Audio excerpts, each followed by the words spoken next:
T'as vu dans mon film, à un moment, on est attaqué par par un truc de météorite et tout. C'était bien fait ou pas? C'était vraiment bien fait, mais c'est pas du tout comme ça.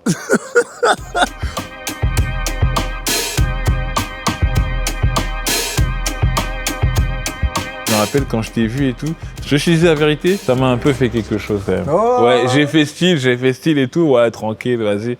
Mais j'avoue, j'ai été un peu quand même... Mais t'as pas grillé que j'avais un truc? T'avais trop la poker face. Ouais, non, parce que tu connais, vrai bonhomme, on n'est pas là pour... tu vois ce que je veux dire ou pas? Parfois, t'en as pas marre que les gens ils disent que t'es parfait et tout. Parce que c'est vraiment le truc qu'on voit de toi. Mais en plus, c'est tellement cliché parce que c'est pas vrai, tu vois. C'est pas parce que tu fais une sélection d'astronautes et que t'as fait des tests psychotechniques et que tu parles 3 langues que t'es parfait.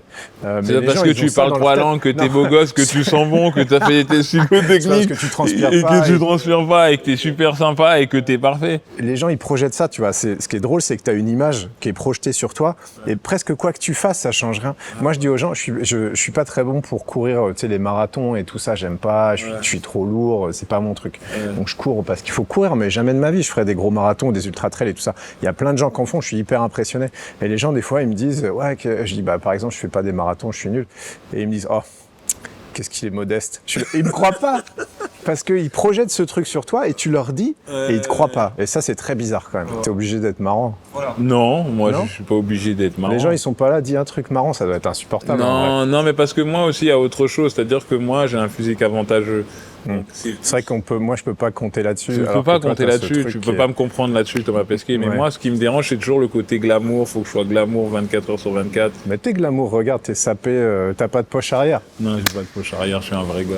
Je suis pas dans ça, moi. Ouais, c'est vrai que la célébrité, c'est un peu bizarre et tout. Mais sauf que moi, c'est une célébrité tranquille. Moi, c'est pas, tu vois, moi, ça va. Toi, comment tu l'as géré? C'est vrai que toi, ça doit être puissance 1000. Non, mais surtout moi, c'était pas tellement, ça faisait pas partie du taf vraiment, quoi. Tu te retrouves en prise avec ça, tu l'as pas vraiment voulu, tu vois. Moi, je voulais que la mission elle marche, je voulais qu'elle partage. C'est sûr, j'étais content que les gens s'intéressent.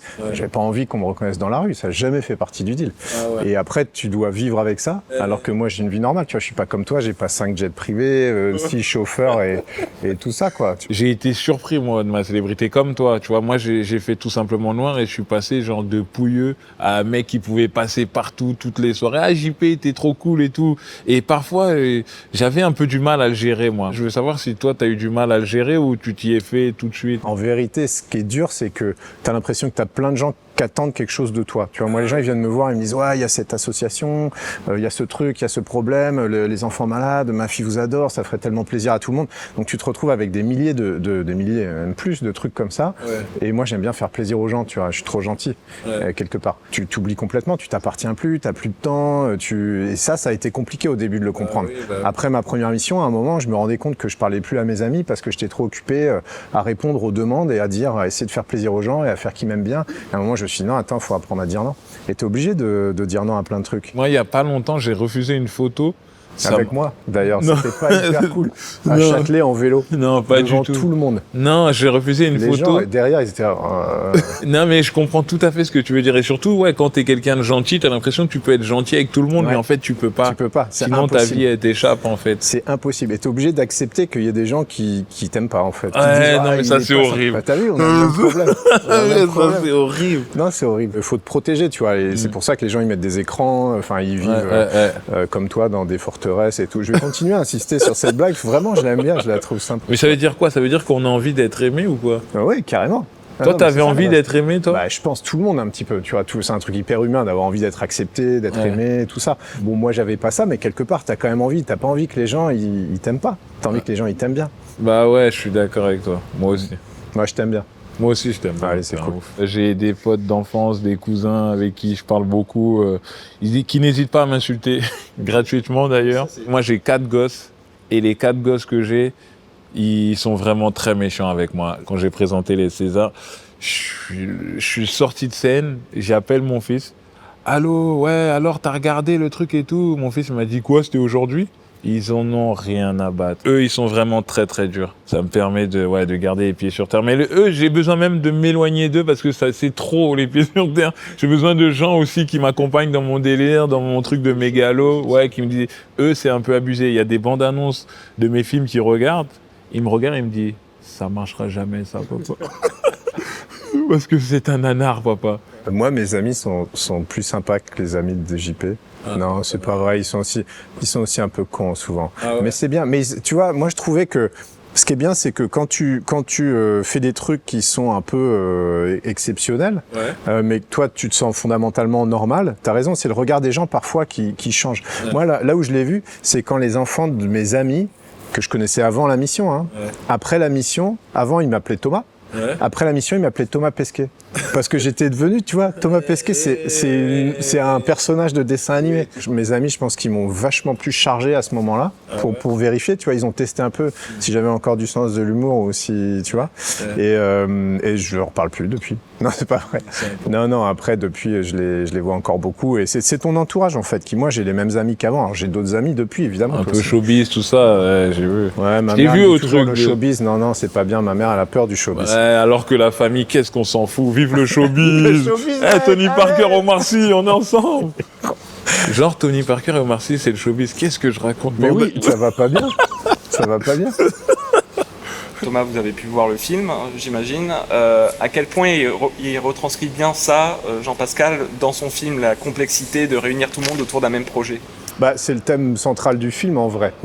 C'est les relations humaines et à quel point c'est toujours ça qui rate. C'est vachement bien fait dans le sens où tu vois bien les mécanismes de conflit, alors sous un angle humoristique évidemment, mais en vrai, si tu pourrais le faire sous un angle sérieux, ce serait à peu près pareil.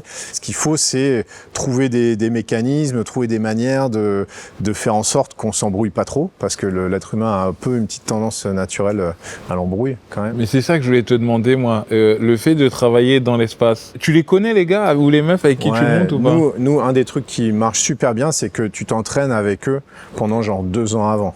Et donc tu te vois, t'es au simulateur, tu fais tes trucs, tu fais du sport, tu bouffes ensemble. Des fois, on va 6 semaines à la Cité des Étoiles en Russie. Bon, le soir, tu vis ensemble dans une espèce de petite maison, tu te fais ton petit manger, et donc tu te connais vachement, quoi. Et en gros, si tu t'engueules, tu t'es engueulé avant. En fait, il faut que tu faut évacuer tous les trucs avant. Il faut que tu te connaisses. C'est pour ça qu'on fait des stages de survie et on se met des conditions difficiles aussi pour pousser un peu les gens. Et puis tu vois là où ils réagissent, là où ils réagissent pas. Tu sais que t'as un mec, quand il est fatigué, il gère pas. Il y en a un autre, quand il a faim, il devient grumpy, tu vois. Et après, c'est petits exemples, mais après, une fois que t'as enlevé tout ça, tu sais jusqu'où tu peux aller, là où tu peux pas aller, tu vois, tu sais, et quand t'es dans la station, ça se passe bien. Ce qu'il faut pas, c'est se découvrir là-haut, tu vois, avec un mec que tu connais pas, une fille que tu connais pas, et là, tu sais pas, tu vas mettre les pieds dans le plat, tu vas dire un truc qui, pour lui ou elle, rappelle quelque chose de mal, elle va te rentrer dedans, tu vas pas comprendre pourquoi, et c'est ça le problème. Attends, tu sais, quand tu fais un film, il y a le réalisateur, c'est beaucoup hiérarchisé. Moi, j'ai réussi à gérer parce que, j'avoue, j'avais une équipe de fous quand même, hein, parce qu'il fallait gérer Fadili, Fari, Loussen Yakuza, Reda Kateb, Alassane. En fait, il y avait plein de fous à gérer, moi, sur mon film. Mais comme c'est moi le réalisateur, du coup, j'arrivais à gérer. Vu que je suis plus fou qu'eux, j'arrivais à gérer leur folie. Mais je me dis, quand on est dans l'espace, est-ce qu'il y a un capitaine? Parce que tu vois, par exemple, dans mon film, on a mis... d'ailleurs, c'est Fadili Camara qui joue la capitaine du vaisseau, mais personne la respecte parce que c'est une meuf, elle est timide, machin, tout ça. Mais je me dis, vous, quand vous êtes dans l'espace, est-ce que vous avez genre un capitaine qui dit bon, vas-y, arrête de parler, toi, vas-y, va faire ça.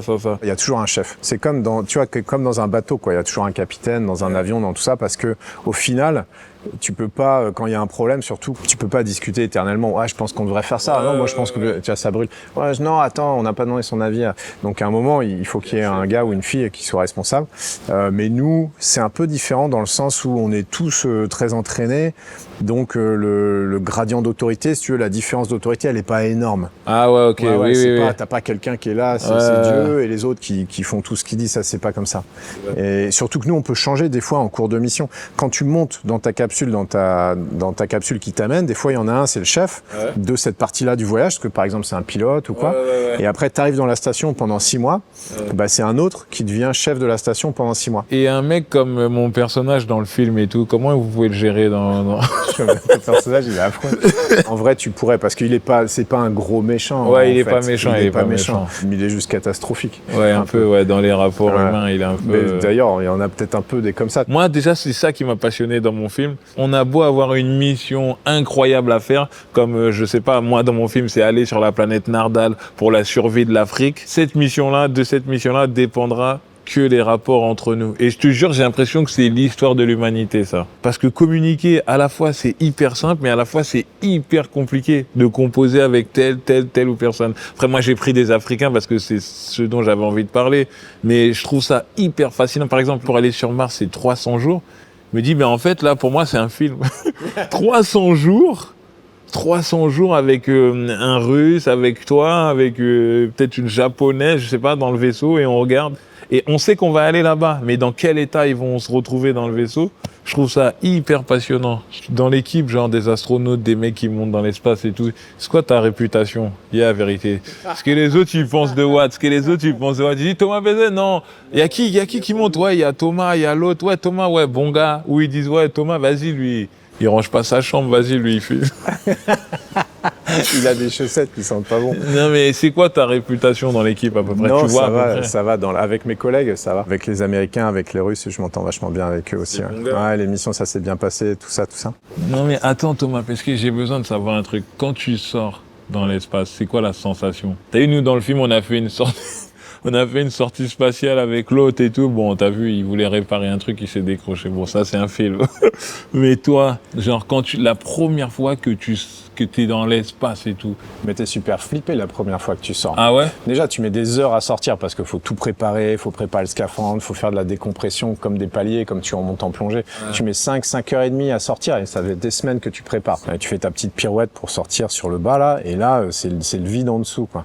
Et en fait, la sensation, elle est vraiment pas sympa parce que ton cerveau, il te dit que tu vas mourir. Il dit il dit que tu vas mourir parce que sur Terre, t'as toujours une sensation de ton poids. Tu vois là, tu l'as dans tes fesses, t'es assis comme ça. Tu l'as dans tes pieds quand t'es debout. Ouais. En escalade, tu l'as dans tes bras. Ouais. Ou même si t'es accroché avec une corde, la corde elle te tire. Tu vois, tu sens toujours physiquement quelque part ton poids. Le seul moment où tu le sens pas, c'est quand t'es en train de tomber. Ouais. Si tu te jettes de là-haut là pendant 1 seconde et demie, tu sens pas ton poids. Ouais. Donc ton corps, lui, il a bien compris ça depuis toujours. Ouais. Et en gros, il te dit, oh, mais là je sens pas mon poids nulle part.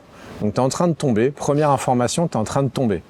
Deuxième information, quelle est la hauteur de laquelle tu es en train de tomber? 400 km. Donc ton corps, il combine ces deux trucs-là, ton cerveau, pour te dire, mec, t'es mort.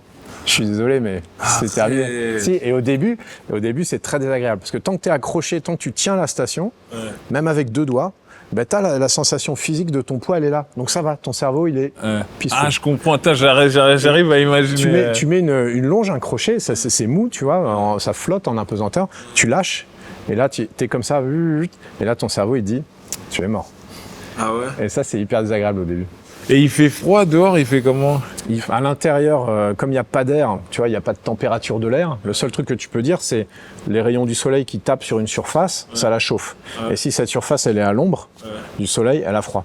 Okay. Et donc le froid, t'es à moins 100, et le chaud, t'es à plus 100, plus 150. À l'extérieur du scaphandre, hein. Mais nous, dedans, on est isolés. Je vois que t'as peur là. Non, j'essaye de comprendre les infos. Mais attends, genre si ta combinaison, elle est un peu déchirée dehors, il se passe quoi? Eh ben, tu perds ton oxygène. Ouais. Et quand on n'a plus du tout, tu t'étouffes. Tu meurs. Ouais. Et c'est déjà arrivé ça, qu'un gars il a eu une galère avec son truc? C'est arrivé qu'il y ait eu des petites fuites, des toutes petites fuites. Mais ce qui est arrivé, c'est qu'il y a de l'eau qui se met dans le casque. Ouais, j'ai vu un truc là-dessus, qu'il y a de l'eau qui est rentrée dans le casque. Tu l'as pas fait dans ton film? Non, je l'ai pas fait, non. Et qu'il allait se noyer, genre dehors et tout. Et il est rentré... C'était un Américain, non? Non, c'était un Italien. Ça, on va pas jouer sur les mots, tu m'as bien. Attends. Ah ouais, donc... Attends, mais il faut l'arrêter, il va poser que des questions. Moi, ça me fait plaisir. Ils sont au PLS, ils vont dire non. Mais par exemple, toi, quand t'es à l'extérieur et tout, tu te rends compte vraiment de ce qu'est notre planète, quoi, tu vois, quand t'es à l'extérieur, là, tu comprends à peu près. C'est assez bête, mais en vrai, c'est hyper fort. Quand tu vois la Terre, vraiment, tu la mets à ton échelle. Nous, on est fait pour réfléchir à notre échelle. Ouais. Tu vois, on connaît un nombre limité de personnes, on interagit avec un nombre limité de personnes, et malheureusement, tout ce qui se passe à une trop grande échelle, ça nous dépasse. C'est-à-dire, on peut y réfléchir, mais ça nous touche pas vraiment les sentiments. Alors que quand tu vas dans l'espace, le seul truc que ça fait, c'est bête, mais comme tu vois les phénomènes planétaires, tout d'un coup, tu les vois devant toi. La Terre, elle est à cette dimension-là. C'est quelque chose que tu peux toucher, que tu peux voir. Et bah, tout de suite, ça rend les choses très réelles. Et c'est bête, et ça te touche de la même manière qu'un truc qui se passe au bout du monde, ça te touche pas, mais un truc qui se passe devant toi, ça te touche. Quand tu vois les trucs, au début, t'es content, t'es là, waouh, c'est beau, c'est magnifique, c'est formidable, etc. Après, tu commences à voir les trucs un peu moches, la pollution, etc. Tu vois la pollution de là-haut? Si tu regardes. Alors, la vérité, c'est que la Terre, elle va nous survivre de toute façon. Hein. Tu sais, quand on dit qu'il faut protéger la Terre, la Terre, elle sera toujours là. Elle peut enlever les dinosaures, 1 million d'années après, il y a quelque chose d'autre. Hein. Il n'y a aucun problème, elle sera toujours là. Mais c'est nous, le problème. Mais donc, tu vois là, il y a quand même plein d'endroits où il n'y a personne. Tous les déserts, toutes les grandes forêts, les montagnes, les trucs. Tu vois la nuit, il n'y a pas une seule lumière, très peu. Donc il y a plein d'endroits où il n'y a personne. Et il y a aussi des endroits où il y a beaucoup de monde le long des côtes, etc. Et là, tu cherches, tu vois la pollution, tu vois les glaciers qui fondent, tu vois tout ça. Tu vois les glaciers qui fondent? Ouais. Bah tu vois, ça fait 25 ans qu'on a la station spatiale. Ouais. Voilà, tu vois, t'as une historique depuis 25 ans de ce qui se passe, plus tout ce que nous disent les satellites. Donc après, au début, tu dis, ouais, c'est trop beau, c'est trop grand, tout va bien aller. Après, tu dis, ouais, on est quand même en train de faire du truc pas terrible. Ouais. Et après, moi, je suis optimiste, pas de 200%, mais quand même un bon paquet de pourcents. Quand tu vois la station spatiale, que t'es dedans, et tu te dis, mince, attends, on a fait ce truc, quoi. Et on s'y habitue. Mais on a fait ce truc, c'est incroyable. Ça a un château dans le ciel, c'est la taille d'un terrain de foot, c'est hyper compliqué. C'est le truc le plus compliqué. T'as des gens partout dans le monde qui se connaissent pas, qui parlent pas les mêmes langues, qui l'ont fait ensemble. Ça, c'est super. Si on arrive à faire ça, il n'y a pas grand-chose qu'on n'est pas capable de faire. Mais moi, j'aimerais aussi que tu dises un truc, maintenant qu'on a GQ et tout, qu'on soit vraiment rassuré sur ça. Tu peux dire en fait que la Terre est plate. Voilà, c'est ça. Alors le deuxième truc qui va faire que c'était une belle carrière jusqu'à maintenant. Non, mais parce que les gens se prennent la tête là-dessus. Oui, la Terre est ronde, hémisphère nord-sud. Dis-leur que c'est une feuille de papier. Et nous, on était sur le côté. Voilà, vous êtes sur le côté. Et dis-leur à quel moment tu tombes par terre quand tu... Tu penses qu'on pourrait atteindre une planète un jour? Bah écoute, Mars, on n'en est pas si loin que ça, quoi. Mais il fait trop chaud là-bas. Non, il fait froid. Ah bon?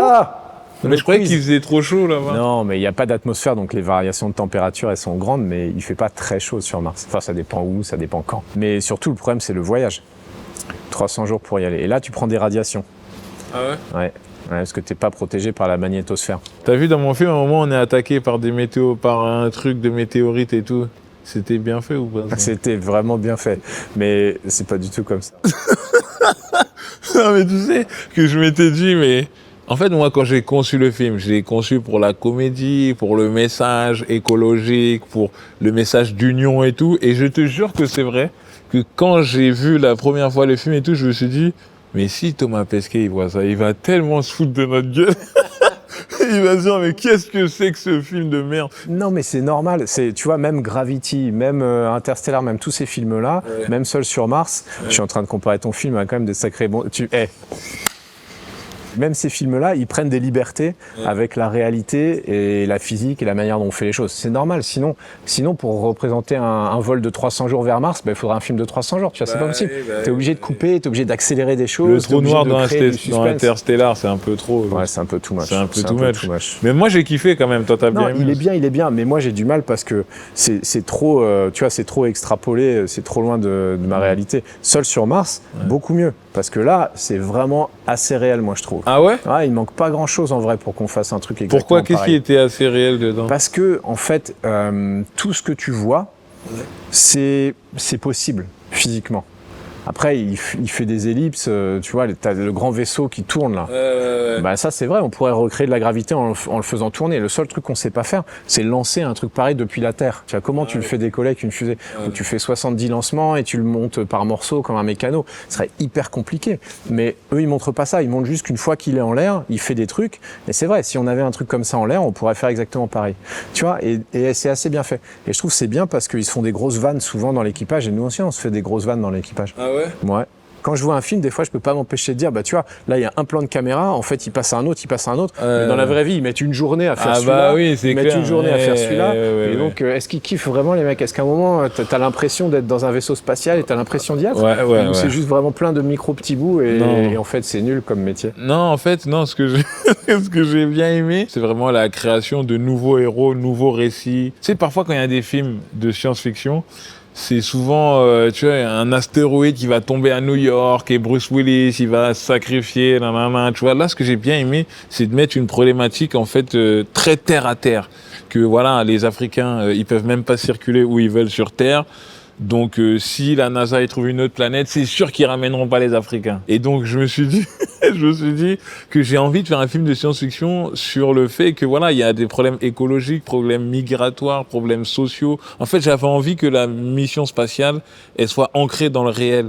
C'est plus ça que j'ai aimé, en fait, c'est faire un film de science-fiction qui a un écho avec l'histoire sur Terre, tu vois, parce que parfois je trouve ça un peu trop aérien. Tu te sers de ça comme un espèce de microcosme là, pour tu mets les mêmes problèmes sous la loupe, exactement. et tu dis c'est exactement la même chose, juste j'ai extrait le 6 mecs ou tu vois, exactement. pour la métaphore de tout ça. Vas-y, les États-Unis, tout ça, c'est bien, ça marche bien, mais juste on change le point de vue. Et ça donne une nouvelle histoire. Je me rappelle quand je t'ai donné cette idée il y a quelques années et que tu me disais que tu me remercierais un jour. Non mais d'ailleurs c'est vrai, je vais te remercier officiellement. Ah non. Je te remercie officiellement parce que c'est vrai que l'idée du film, elle est sortie de ta bouche pendant une interview. Alors c'était inconscient parce que tu déblates des trucs comme ça, tu sais pas vraiment ce que tu dis. Quand j'ai regardé l'interview et que tu as dit voilà, le facteur humain, c'est ça qui est un peu inconnu dans les missions spatiales. Moi j'ai des collègues russes, des collègues qui viennent d'Asie, machin, nanana, et c'est vrai qu'il y a toujours une surprise, on peut pas savoir comment ça va se passer. Je te le jure que c'est de là qu'est sortie l'idée du film. Et là, tu t'en rendais même pas compte, mais t'as créé un truc dans ma tête. Parce que c'est vrai que les conflits entre les gens et tout, c'est vraiment un truc qui me passionne. Est-ce que tu penses que dans les missions spatiales et tout, il y aura bientôt un Africain qui... Mais tu sais, moi j'adorerais en vrai, parce que c'est quand même pas complètement répandu partout dans le monde, cette histoire-là. Il y a eu plein d'Américains, il y a eu plein de Russes, il y a eu pas mal d'Européens, et bon, on sent qu'il y en avait plus des millions. Des Français, il y en a 10, des Allemands 10, des Italiens 10 à peu près, c'est cet ordre de grandeur-là. Puis après, tu as quelques pays où tu as des mecs ultra riches qui en ont fait un ou deux, tu vois, Afrique du Sud, machin. Mais bon, il y a des continents entiers... qui sont pas représentés. Tu vois, le spatial, c'est pour tout le monde. Quand je te dis, et puis on ramasse les données sur toute la planète pour le changement climatique, le niveau des eaux, la température, le CO2, les machins, tout ça, c'est les satellites qui ramassent tout ça. Tu le distribues gratuitement à tout le monde et ça aide les gens partout. Donc quelque part, c'est un peu un bien commun, l'espace. C'est pas un truc qu'on peut s'approprier. Et je vois maintenant, il y a plein de trucs. Il y a des agences spatiales partout. J'ai vu l'agence spatiale du Sénégal il y a pas longtemps. Et les gars, ils sont top. Ils bossent vachement bien. Donc moi, j'espère que ça va prendre un peu de momentum et que ce serait trop bien qu'il y ait des missions avec...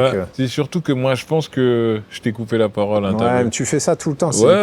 Écoute, moi, je suis un mec du Cinoche, j'ai pas que ça à faire. Non, mais j'ai l'impression que aussi le savoir, il est vraiment illimité sur la Terre. Et tu vois, je me dis que ça se trouve, les gens en Inde, ils peuvent nous apprendre des choses. Au Sénégal, avec leur station, ils peuvent nous apprendre des choses sur le Sénégal, donc sur la planète, donc sur le Sahel, donc sur plein de choses. Et j'ai l'impression qu'on gagnerait à vraiment ouvrir et qu'il y ait plus de gens, tu vois, du Yémen, Après, il faut les former, tu vois. Est-ce qu'il ne faudrait pas faire un centre spatial pour former toutes les autres cultures à être des astronautes? C'est-à-dire, on prend un centre spatial, pas la NASA, il s'occupe de la NASA, mais mondial, tu vois. Oui, peut-être ici, mais ce que je veux dire, faire un programme avec toutes les autres cultures qui viennent pour se former à être des astronautes. Ça pourrait. Non, mais ça pourrait en vrai. Alors maintenant, tu vois qu'il y a de plus en plus d'accès à l'espace. Alors maintenant, c'est via des compagnies privées où tu peux acheter des vols. Bon, tu peux. On va finir avec des questions très simples. C'est fini. On a à peine commencé. On n'a rien dit là. Pour moi, on n'a même pas commencé là. Donne-moi le papier, comme ça. Mais après, je peux en poser des miennes aussi. Ah, c'est son idée. Non, mais non. Oh, Thomas Pesquet a du mal à lire. Première nouvelle. Il est dyslexique. Et c'est là que Thomas Pesquet commence à lire le truc. Est-ce que tu Et là, tout le monde se regarde un peu. Qu'est-ce qui est en train de se passer? Il nous a vendu un truc astronaute. Parce que c'était que à l'oral en fait. T'es prêt? Ouais, je suis prêt, vas-y. T'aimerais bien qu'on te mette dans un cercueil avec juste une vitre et qu'on descende le cercueil au fond de l'eau? Non. non, ça, je peux pas. Ça n'a rien à voir avec... Non, parce que quand t'es dans le scaphandre, c'est ça, l'impression que tu as. Parce qu'on te met dans ça, c'est quand même un truc en fer. Donc on te met dans ce truc, t'es complètement fermé, tu peux bouger les bras à l'extérieur, mais t'es quand même complètement fermé. On te descend le casque, cloung, et t'as juste une vitre là devant. Et après on te dit ça va. Et hop, après, pour l'entraînement, on te met au fond de l'eau dans la piscine. Est-ce que tu peux vivre 6 mois sans douche en te lavant avec des lingettes et toujours dire bonjour à tes collègues et être poli. Dire bonjour à un collègue, oui. Après, 6 mois sans se laver, je le fais tout le temps. J'ai pas besoin d'être dans l'espace pour... c'est hyper facile. Non, mais franchement, ça doit être dur, mais oui, je pense que je peux. Est-ce que tu pourrais apprendre le russe et le chinois? Alors, pour faire fonctionner une cafetière, il y a marqué. Comme dans le film, absolument pas, j'ai pas Non, envie les d'apprendre langues le étrangères. Mais t'as dit le chinois, tu Non, vois. l'anglais, ça va, mais je n'ai pas envie d'apprendre le russe et le chinois. Qu'est-ce que... Non. C'est pas gagné l'entretien d'embauche. Ah oui, GP, faudrait je te pas le dire dis tout ça. de suite, non.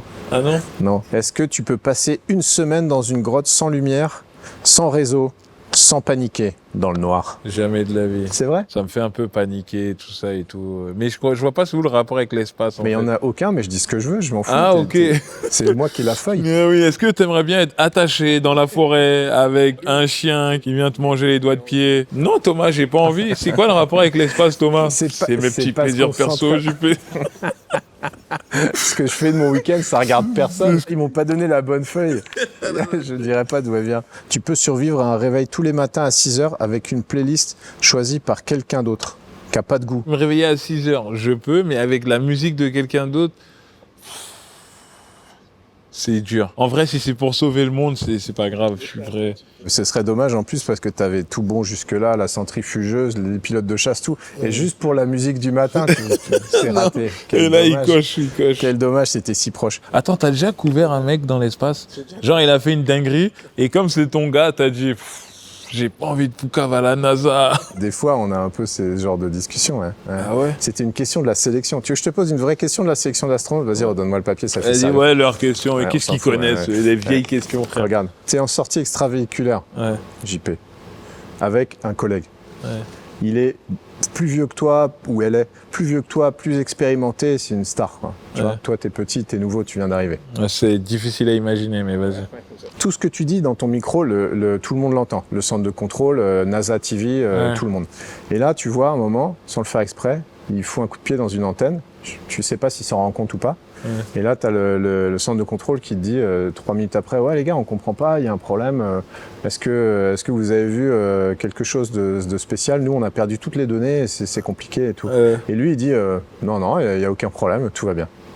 Qu'est-ce que tu fais? C'est impossible pour moi de vivre avec ça. Je te dis tout de suite, c'est impossible. Je le poucave direct. T'as vu, ça peut arriver à tout le monde de faire des erreurs. C'est toi qui as niqué le truc. Mais il n'y a aucun souci. Et j'étais obligé de le dire parce que moi, j'allais être paniqué la nuit, j'allais être pas bien, je vais pas dormir, on va pas bien faire la mission. Et c'est pas grave. T'as fait une erreur. Ah non. Mais toi, tu fais quoi? Ben moi, je dis, ouais, j'ai mis un coup de pied dans une antenne, j'ai pas fait exprès, je suis désolé. Ah, tu dis à la place Bah du ouais. gars? Jamais de la vie. Mais pourquoi pas? Et bien après, c'est toi qu'on va jeter. Mais non, on va pas me jeter, on va dire, il est honnête ce gars-là. Ah ouais? Mais j'aurais fait la même chose. Ah ouais, c'est ça, c'est ce que je me suis dit. Mais j'aurais fait la même chose. Ah, j'avoue, c'est une bonne question. Alors, Thomas Pesquet, tu peux répéter la même scène 12 fois avec de fausses larmes pendant qu'un mec mange des chips derrière le combo? Ah ouais, ça c'est horrible. Ça, c'est horrible. Ça c'est horrible. Ça, c'est horrible. Non, moi, déjà, les fausses larmes, j'y arriverai pas. Comment t'arrives à être authentique encore quand c'est la 12e fois? Tu refais la même chose, tu ressens la même chose pendant 12 fois, ça s'appelle de l'acting. Hello, Thomas Pesquet. C'est un métier, Thomas Pesquet. Hello. C'est nul. Il a dit c'est nul. Tu peux tourner une scène d'été en plein mois de février, torse nu et dire j'ai chaud avec conviction? Oui. Ouais, moi, j'ai toujours chaud. Tu peux faire semblant d'écouter quelqu'un pendant 3 minutes tout en pensant à ta liste de courses? Ouais. Non, ça Si. tu peux pas, Thomas. Tu vois que je fais depuis 45 minutes. Non, mais dans Non, ça... non. Si, des fois, je me fais disputer. Tu peux vivre 6 semaines dans un Airbnb moisi avec 3 autres comédiens sans tuer personne? Ça dépend des comédiens, j'ai envie de dire. Dernière question. Tu peux dire une phrase débile genre « Je suis la pluie dans ton désert » en gardant ton sérieux? Non, ça doit être difficile des fois de garder son sérieux. Mais nous aussi, des fois, il faut qu'on garde notre sérieux. Des fois, on rigole. Ouais. Et là, tu parles au président. Faut être sérieux des fois. Et attends, non, moi j'ai une vraie question d'acteur à te poser. Tu sais, moi je déteste genre les scènes d'embrassade, machin. Tu sais, Bon, embrasse- les mecs, La ils disent tête tout de ma ça. mère. Non, je te jure, c'est Ils trop disent tout dur. ça, les mecs. Et c'est... Oula, c'est dur que toi... Non, non. Non, mais- Parce que moi, non, mais je te jure, Thomas, c'est trop dur. Parce que, ah oui, parce que déjà, une meuf, c'est pas ta meuf spécialement, il y a du monde autour, machin, faut faire semblant d'embrasser. Pour moi, c'est les scènes les plus dures à tourner, c'est ça. Ah ouais? Ah ouais, pour moi, c'est vraiment dur. Bah, ça, c'est mon avis, ça a l'air de te choquer. C'est-à-dire que toi, a priori, ramener n'importe qui, Thomas Pesquet, allez, tu dois l'embrasser. Bon, c'est qui que j'embrasse sur le plateau? Calme-toi, c'est Michel. Elle est de la régie, calme-toi. Est-ce qu'il peut être acteur? Si, il peut être acteur parce qu'il est patient, il peut être acteur, il peut être un bon acteur. Parce qu'il a la qualité principale, c'est la patience et être curieux d'apprendre les choses. Par contre, ton côté distance, faut que tu l'enlèves. Ah ouais. Ouais, faut que tu enlèves ton côté distance avec les choses, machin. Bon, moi, je trouve ça pas compliqué, mais ce qu'il y a de compliqué là-dedans, c'est d'être à la seconde près tout le temps. C'est-à-dire que tu dois vivre... Acteur, c'est t'as pas de cerveau. Tu t'es dedans et tu vas dedans et c'est tout, enlève. Mais c'est très difficile d'enlever le cerveau parce qu'on est habitué à réfléchir et tout. Puis c'est ta protection aussi, tu vois, à la distance. Ouais. Mais moi, en tout cas, ce que j'aime bien dans le métier d'acteur, c'est vraiment justement se lancer dans un truc, quoi, tu vois. Et je pense que c'est ce que tu fais dans le métier d'astronaute, tu te lances dans un... En gros, la conclusion, c'est qu'on fait la même chose. Bah, on fait la même chose, on s'abandonne. Ça, c'est trop beau. Pour le monde, pour le plaisir des gens. Merci JP. De rien, Thomas C'était bien Pesquet. d'être là.